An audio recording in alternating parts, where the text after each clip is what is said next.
What's up, guys? This is Coach Grant with First Down Training, and today we're going to be breaking down some of DIONTAE Johnson's best route running from the 2020 season. We're going to be talking about how you guys can run this comeback in the red zone, how you guys can sell vertical, how to work your hands throughout the route, and then how to catch these bullet passes where these passes coming in pretty hot, how you guys can react to it, and what are some of the technical points to making a tough catch like that. And also, guys, if you're a receiver and you want to improve your hands, you want to get your hands better in only 30 days time, and you don't have a quarterback to throw to you, check out that very first link in the description. It says improve your hands in 30 days, full 30-day catching program to improve your hands. Hope to get you guys on that soon. Let's get started. So this comeback right here, it's very unique because he's able to get out of it in one step, right? He peeks back, he sells like he's going goal line fade, and then he just pops this thing off right now. Now, the key that we're going to talk about is how he's able to sell this route, right? Because if he can't sell this route correctly, we're not going to get any separation. And also, fellas, he's getting out in one step.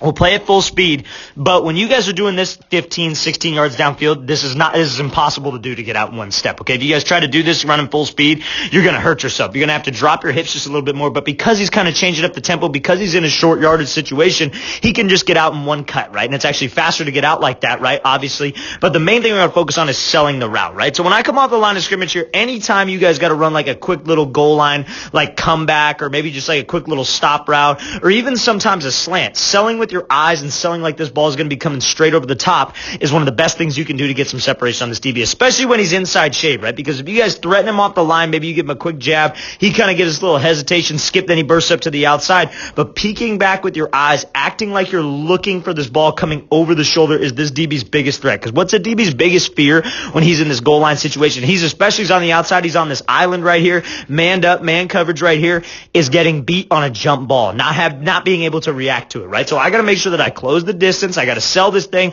Then I burst back up to the outside. Now, when you peek back with those eyes, it's real important that you almost are looking up when you're in this situation. When you guys are running, like, let's say, for example, you're out of the slot and you're running a speed out or you're running a corner, you want to peek back almost like you're selling seam, so it wouldn't be like you're looking straight up in the air. On a goal line fade, it's a little bit different. You want to peek up here, give no indicator, and just be able to cut right now. And you see how he's able to just cut? It's a sudden stick, right? You guys got to treat that like how you would cut on, I don't know how, like maybe like an out route, like a speed cut out route, or a corner or a post, how that cut's got to be sudden. There's no indicator. I'm not dragging my opposite foot. I'm sudden with this break. And when you guys can be sudden with that break and then make sure that I accelerate out and run out of this thing and widen the distance with this DB, because believe me, this is enough separation, especially in the goal line when things are tight. This is plenty of separation. Quarterback's going to put this thing on a good spot. We just got to make sure we secure it. And again, in the red zone, fellas, we got to make sure that my hands are late, right? I don't want to be showing them too early. I don't want to be extending way out, because that just gives that DB time to make this play. You want to let this thing, I wouldn't say let it get inside your frame, right? Because everybody loves to say, oh, you must always catch with your hands. But your hands being late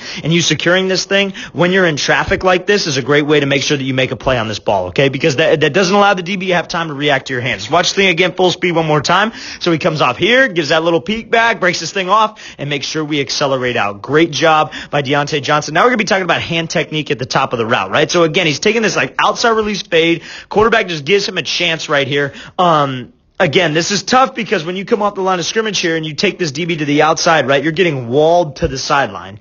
Now, when I'm getting walled to the sideline, I obviously got to work back to the inside, especially when I got a one-on-one matchup, especially when you're a dangerous receiver like DIONTAE Johnson. I got to be able to still get some separation. So you see how he's here, and he attacks the back of his elbow, right? That's a point of control right there. So the main thing I want to talk about is anytime you guys are swatting a DB by and you're trying to get him to flip those hips so you can work back the opposite direction. Like maybe let's say he was here and he's working a post route, or let's say he's working a dig route. Something that you guys want to be able to swat. And this one, I wouldn't say this is a straight up like post route because it's not as clean of a cut, and he took this thing way too wide for it to be a normal post. I think he just took an outside release fade. He got a little bit walled off to the sideline, but a lot of times throughout the route, what are you going to do when your plan doesn't work? And this is a great job by DIONTAE Johnson being able to react, right? So this is what I would look at this in the lens of, okay, I can do this on a post route or a dig route, but this is something he did that it's just instinct for him, and his plan didn't work out to take this outside release and beat him with speed, so I got to work back to the inside. I still got to be able to work even when things don't necessarily go my way, right? What are you going to do when this shit hits the fan? That's how you guys got to think of this play. But also, when you guys are running a post off of this and you got to throw this guy by, his elbow, back of his shoulder, are the points of control that we want to attack. Because when you can hit that elbow and you see how with his opposite hand he swats him by as well, it's a swat, then a chop, and a throw down. That gets his hips towards the sideline, right? And the thing is, when you guys get a DB's hips to turn because you're selling vertical, because you're pushing vertical, you swat those hands off, he's going to have to speed turn, or if he opens up like that, he's real real slow, and he doesn't have time to react on this thing. And DIONTAE Johnson does a great job of high pointing this ball, making a play. But when you swat a DB by, it's so important that you attack that point of control. Anytime you guys are working hand technique, if this DB's got this extended arm, maybe I swat at that elbow, I really club him by to make sure that his hips lock out. That's the whole goal, to get his hips to lock out, force a slow turn right here, or to force a speed turn where he doesn't have enough time to react on a throw like this, right? So this is a great job working those hands throughout the route. Great job reacting as the route goes on. Something so many guys struggle with is that they have their plan. They're like, okay, this is going to work. This is going to be perfect. They come off the line, and then the DB plays it perfectly, right? Sometimes the DB is just going to be able to play this thing correctly. And that's the issue with receivers. We don't know how to react sometimes. We got to be able to react. Much like off the line, like you give a little hesitation. Maybe you walk down a DB, and he plays this thing correctly. He understands. He's in the right spot at the right time. He takes away what you're trying to do. You got to be able to react and still go and trust yourself, just like throughout the top of a route. Maybe you want to take this outside release. I want to try to just get outside this DB and beat him with speed. Maybe it's a must outside release play. He beat me here. Okay, well, you know what? I got to react. I got to make sure that I react to this DB. I have a plan for it.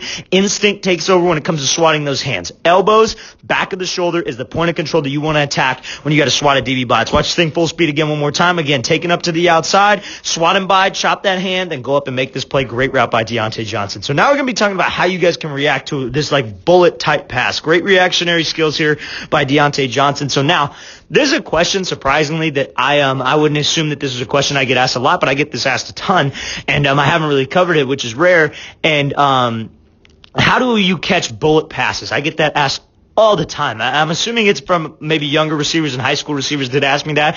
But quarterbacks throwing this thing with some juice. How do I make a play on this thing, right? And the issue is that a lot of people don't trust their eyes. That's the key, because they have the good skills. They have good reactionary skills.